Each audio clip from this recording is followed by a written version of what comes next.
La chambre de la Châtelaine. Imitation de Mathurin. Délivrez-moi de ma lourde parure.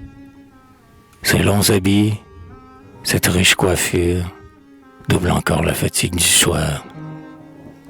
L'heure s'avance, et déjà du manoir, les murs épais sont enveloppés d'ombre. Seul, du soldat veillant dans la nuit sombre, les pas égaux font retentir les tours. Hâtez-vous donc, prêtez-moi vos secours. Je veux ce soir, pour prix de votre zèle, vous proposer une énigme nouvelle. Par toi, Loïse, un désir est rempli, à peine éclos, et d'un trop long oubli, je dois venger ta muette tendresse. Ce carcan d'or qui paraît ta maîtresse, aimable fille, est désormais à toi. Garde toujours ce souvenir de moi. Et vous, merci, car vos mains, damoiselle, plus que jamais sont promptes et fidèles. La dame alors s'approcha de son lit, sous son beau corps l'épais duvet fléchi, sur les coussins laissant tomber sa tête. Écoutez-moi, dit-elle, je suis prête. Ah, qui saura me dire, d'entre vous, quand le sommeil nous arrive plus doux? Parlez. Pour moi, dit Blanche avec mystère, je m'endors mieux, je ne puis vous le taire, quand une vieille, assise à mon foyer, me fait tout bas des contes de sorciers, ou me redit l'histoire véridique du moine blanc au monastère antique, près des tombeaux on voit terrer le soir. Et je tressaille, et crois aussi le voir. Le sommeil vient, et l'erreur se prolonge, où m'arrachant au vin froid d'un songe, je veille alors le rosaire à la main. Si mon brasier se ranime soudain, à ces lueurs inégales et rares, mon œil poursuit mille formes bizarres, qui semblent fuir, glisser le long des murs, et s'élever jusqu'au plafond obscur. La peur est-elle un plaisir?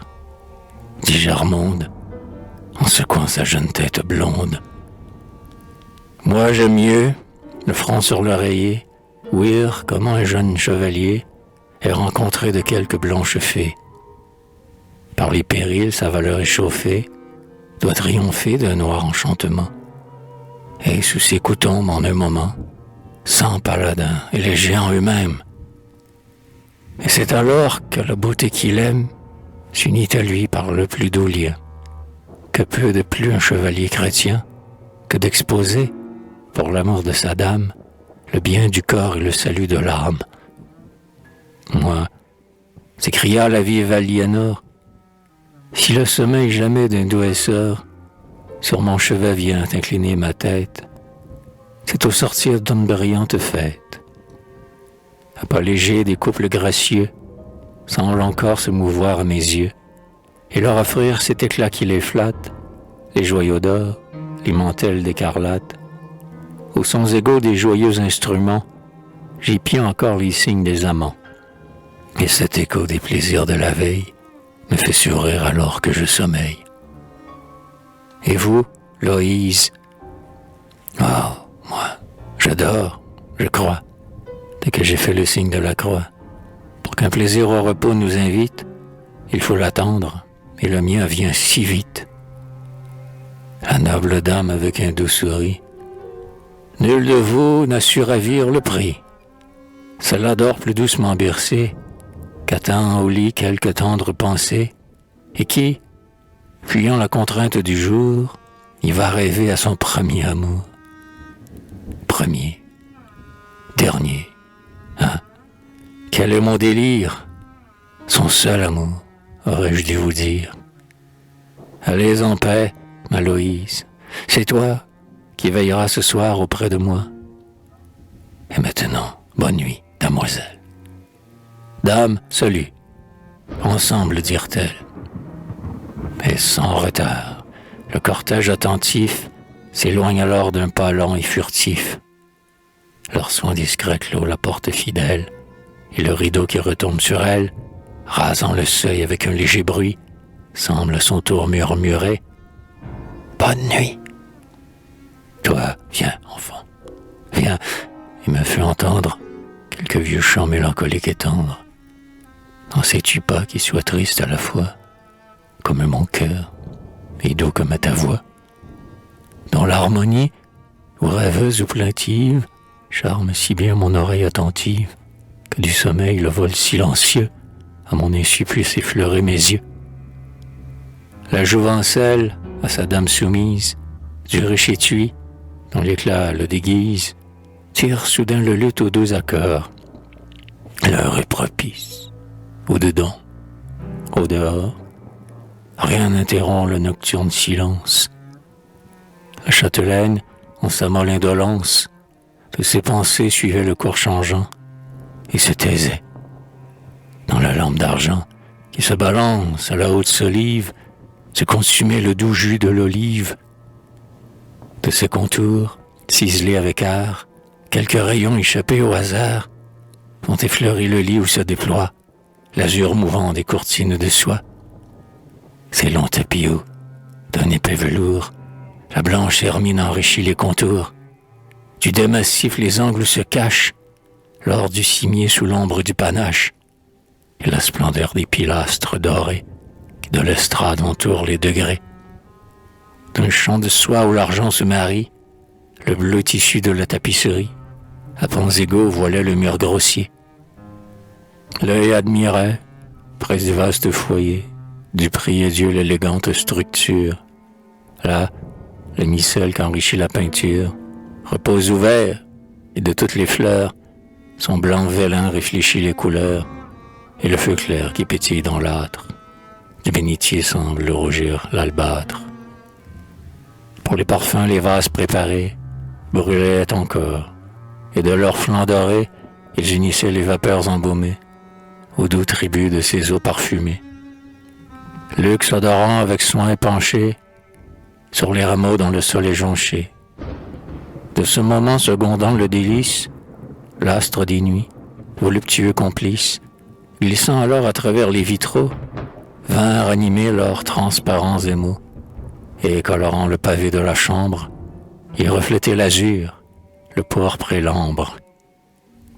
Quel œil mortel résiste à ces douceurs, quand le sommeil compte pour précurseur de doux parfums, des clartés fugitives, des mots flatteurs et des notes plaintives. Loïse, enfin, d'un air timide et doux, saisit le luth posé sur ses genoux, en raffermit la corde détendue, et tons divers parcourut l'étendue, dans chacun d'eux préludant tour à tour, puis murmura le chant d'un troubadour, pour mieux bercer la beauté qui sommeille, à sa mémoire confier la veille. Dormez, noble dame, dormez, les murs regardés font les nuits sans alarme, laissez veiller vos hardis hommes d'armes, et ceux que vos yeux encharmaient. Ah, si le comte de Montfort, le champion de l'église de France, de ses bannerets le plus fort, de nos preux la meilleure lance, contre ce châtel, quelques jours, guidait ses archers intrépides, le vol de leurs flèches rapides ne saura effleurer ses tours. Dormez, noble dame, dormez, les murs gardés font les nuits sans alarme, laissez veiller vos hardis hommes d'armes, et ceux que vos yeux ont charmés. 500 chevaliers valeureux font circuler la coupe dans vos salles, où vos vassaux 10 fois plus nombreux secondent leurs armes loyales. Qui pourrait contre leur désir troubler les songes de leurs belles, hors la cloche de la chapelle, ou le doux bruit de leurs soupirs. Dormez, noble dame, dormez, les murs gardés font les nuits sans alarme, laissez veiller vos hardis hommes d'armes, et ceux que vos yeux ont charmés. Louise alors se tut, et sa maîtresse, avec effort soulevant sa paresse, d'un bras de neige entr'ouvrit ses rideaux, et soupira, malgré ses forts créneaux. Ses bons archers, ses nombreux hommes d'armes, et les vaillants dévoués à mes charmes, Un ennemi s'est glissé jusqu'à moi. Dieu, s'écria Louise avec effroi. Quel est son nom? Et respirant à peine, elle écoutait. Mais de la châtelaine, un doux sommeil avait fermé les yeux, et du rideau quittant les plis soyeux, sa blanche main retomba sur la couche. Pourtant Loïse, au souffle que sa bouche, en son confus exhalait tour à tour, prêta l'oreille et crut entendre « Amour ».